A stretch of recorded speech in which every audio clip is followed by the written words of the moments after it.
Oh, oh, they changed. They changed. They changed.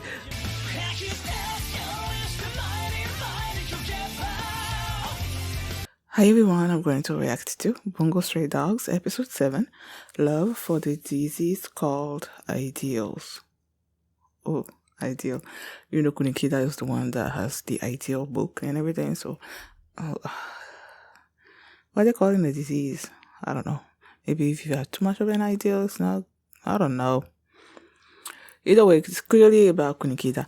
And last episode, they were on this case about missing persons, and there was this Azure messenger that sent them the location of where the prisoners were, the missing persons were, but then they saved one person. The people died, and they blamed it on the agency in the newspaper and everything. And then now they have this new mission about stopping this bomb that's about to detonate. And I feel like the Azure Messenger, no, I know the Azure Messenger is also behind that one. I'm just not too sure about what the goal of the Azure Messenger is, considering that there was an Azure King at one point also previously that blew up a building with 5 detectives in there, and they also introduced a character whose father was one of those detectives, and now that person is this high-tech person, and they are an informant for Kunikida, and Kunikida has been sort of like looking after that person, and I'm wondering if that person is the Azure Messenger or something. I don't know. I guess we'll see. So that's what happened last episode. And before we get into this one, if you guys have a reaction, please give it a thumbs up, please subscribe, and please consider supporting my Patreon at patreon.com/filming. And now let's start this episode. And here we go.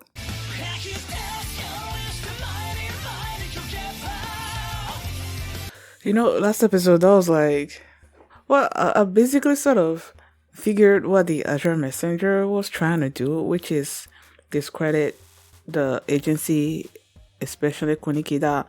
But then I was like, okay, who's the Azure Messenger? I said that it might be Rokuzo, you know. But then I did say that episode as well that I did not trust that girl. What's her name? Sasaki. Like, I did not trust her. So this episode, when she was still here, I would have assumed that after last episode ended, that would be the last we saw of her. But she was still in this episode. Dazai did not go to the meeting and was with her. And just, they were having all these discussions in front of her.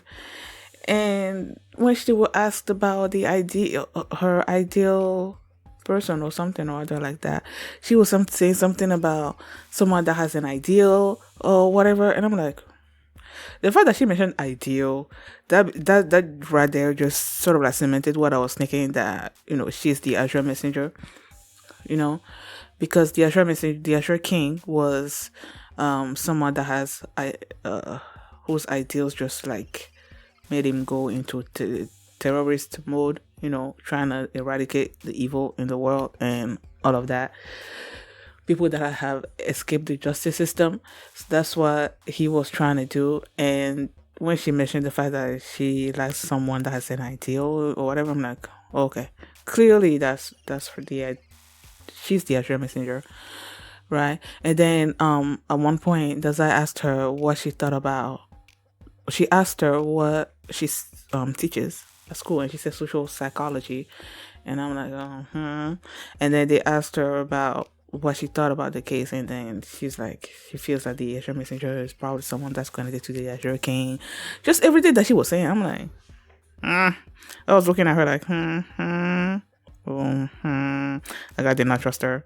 I was thinking that she might be the Azure Messenger, you know.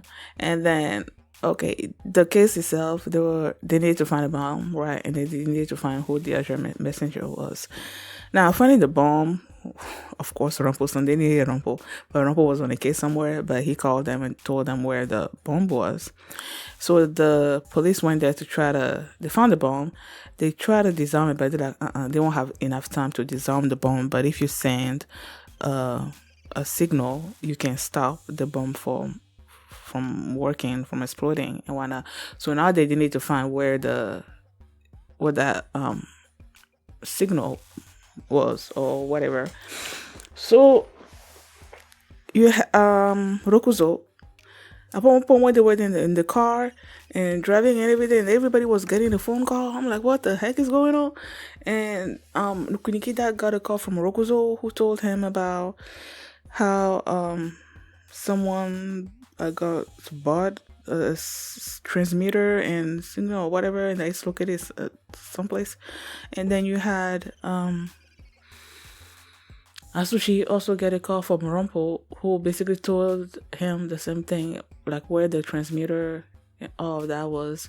And then you had Dazai that got a call from the president, and he told him that the driver from last episode that he died in his cells and that there were these numbers in his hands. So it's like they were like confused about what was going on.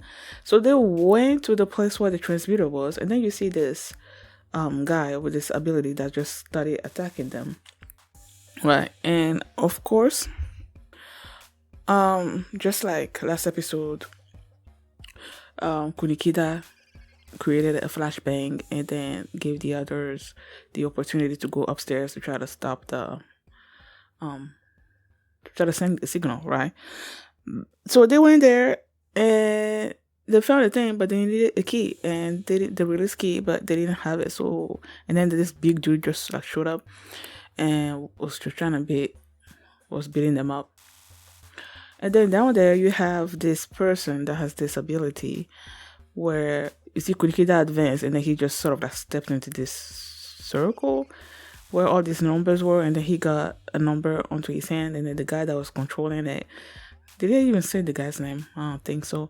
But his ability is that he can send you wherever, in any direction. If you have a number on your hand, he can send you in any direction, even if you're on the other side of the planet, on whatnot. And then once that number in your hands reaches 0, then you're gonna die an agonizing death based on what he said. So he showed Kunikida the release key, but then he broke it in front of him, and Kunikida sees Dazai, like Dazai was sort of like pushed into the window or something, so they saw each other. And then that scene was so cool. I replayed that after I was done with the episode. I replayed that like a couple of times because it was so cool to me. When Kunikida wrote what did he wrote? It wasn't a stun gun. Grapple? I don't think that's what it was called. Whatever. He wrote something in his book, created it, right? And then he launched the thing at the dude, meanwhile positioning himself in Dazai's direction, so that when the guy pushes him away, he's going to be close to where that Dazai is. And then he just retracted the gun and then turned it around and broke the window, and then Dazai used the thing and then propelled himself off of the big dude, and he just went and faced, like, they just switched opponents basically, because they couldn't deal with their own opponents, like, nah. So they just switched.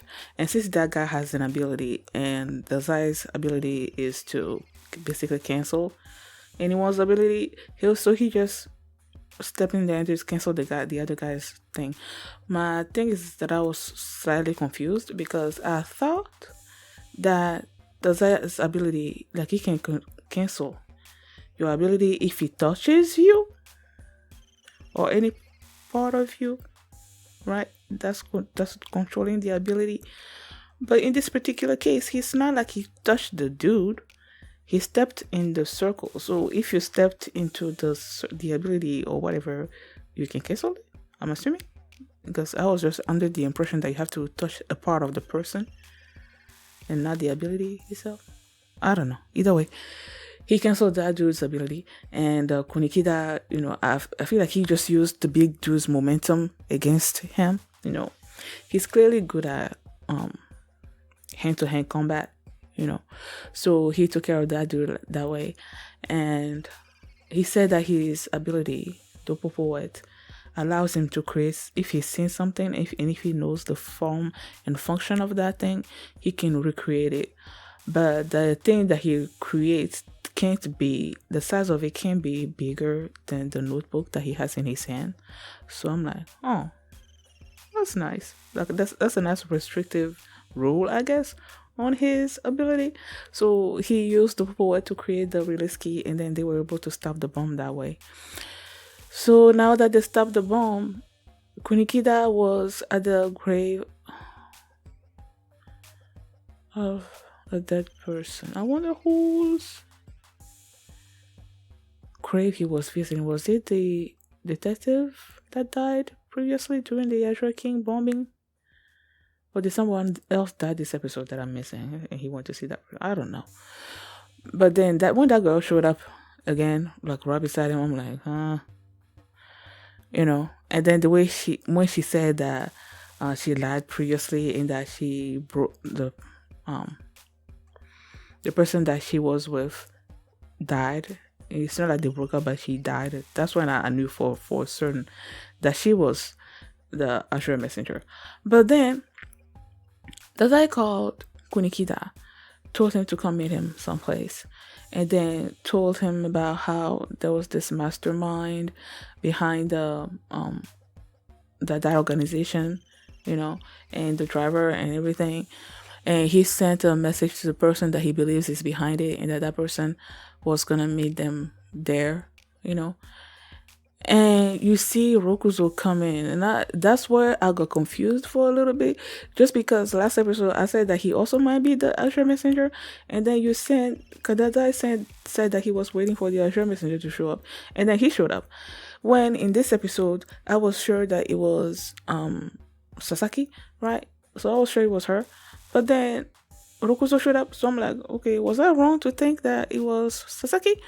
But no, Rokuzo showed up because he hacked into Dazai's email and he figured out what was about to happen. And since the Azure King is the one that killed his father, and this Azure Messenger was connected to the Azure King, he wanted to be there and find out who was the Azure Messenger.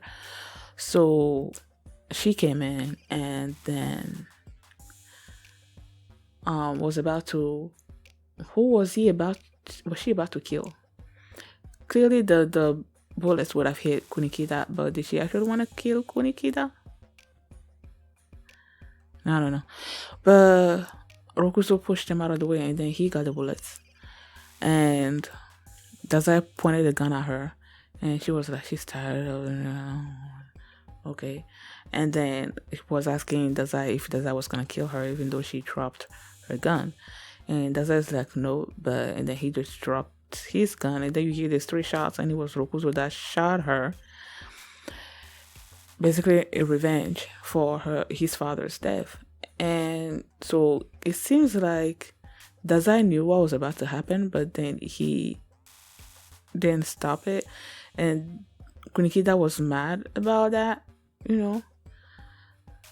And I'm like, and then Dazai is like, okay, this is the only way that this could have ended or something or other like that. I'm like, why? Why could it have ended? Why was that the only way that it could have ended? You know?